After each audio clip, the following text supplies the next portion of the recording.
भोग लगाइए।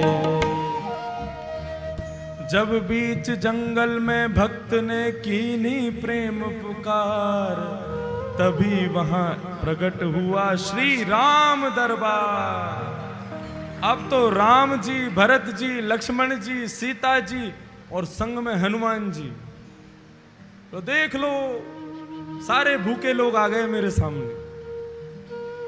भगवान से बोला, स्वयं तो आए, आज तो बंदर भी साथ में लाए हैं अपने।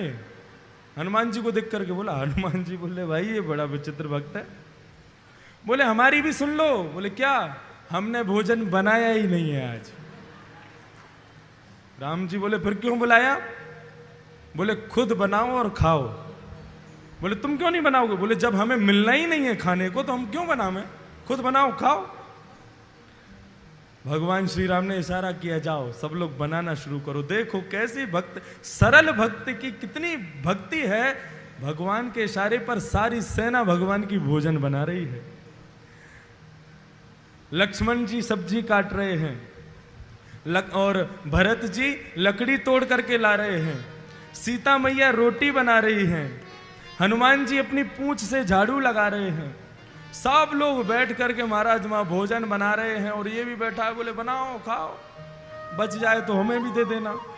अब जैसे ही सीता मैया हाथ से रोटी बनाने लगी, बड़े बड़े संतों की भीड़ इकट्ठी हो गई। अरे माँ, आपकी हाथ की रोटी तो हमें भी मिलनी चाहिए।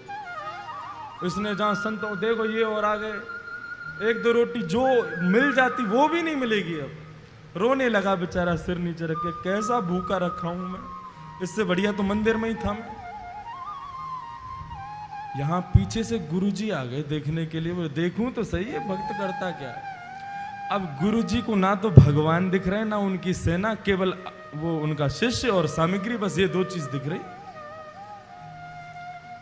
गुरुजी बोले चेला, अरे चेला रुक। अरे गुरुजी देखो कितने सारे भगवान लगा दिए आपने मेरे पीछे, सब मेरा भोजन खा जाते हैं, मुझे कुछ नहीं देते हैं। बोले क्या हो गया, रो क्यों रहा है? बोले आप तो एकादशी करवा नहीं पाए मेरी, इस भगवान ने मेरी एकादशी करवा दी है। बोले कौन से भगवान?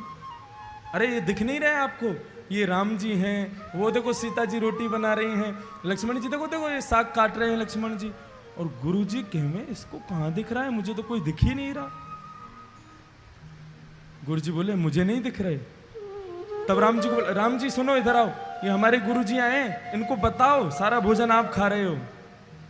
राम जी बोले नहीं, हम इनको नहीं दिखेंगे। बोले क्यों? बोले बस नहीं दिखेंगे। और जोर से ये और बड़ी बात है, अब इनको और नहीं दिखोगे, ये बेचारे यूं सोचेंगे कि मैं कहीं भोजन पार कर देता हूं क्या। अरे दिख जाओ ना, क्यों नहीं दिख रहे हो? ये तो मेरे गुरु हैं जिन्होंने मुझे बनाया, ये वही हैं, इनको दिखो ना। राम जी बोले नहीं, हम तुम्हें दिखेंगे। बोले क्यों? बोले क्योंकि तुम सरल हो, तुम्हारे गुरुजी सरल नहीं है। ये बात सुनकर के वो रोने लगा। गुरुजी बोले भाई क्या हुआ, क्या कह रहे हैं भगवान? बोले भगवान कह रहे हैं कि भाई तू सरल है, तेरे गुरुजी सरल नहीं है, इसलिए मैं गुरुजी को नहीं देखूंगा। आज गुरुजी के नेत्र भी भाव विह्वल हो गए। भगवान को याद करते हुए कहने लगे, आपने सत्य कहा भगवान, मैंने ज्ञान प्राप्त किया, धन प्राप्त किया, वैभव प्राप्त किया, सब कुछ प्राप्त किया, लेकिन जिससे आप मिलते हो सरलता, वो मैंने प्राप्त नहीं की। मुझसे बहुत बड़ी भूल हो गई प्रभु, मुझे दर्शन दीजिए। और जहां सरलता मन में आई, भगवान का पूरा राम दरबार गुरुजी को भी दिखने लग गया। बोलो राजा रामचंद्र भगवान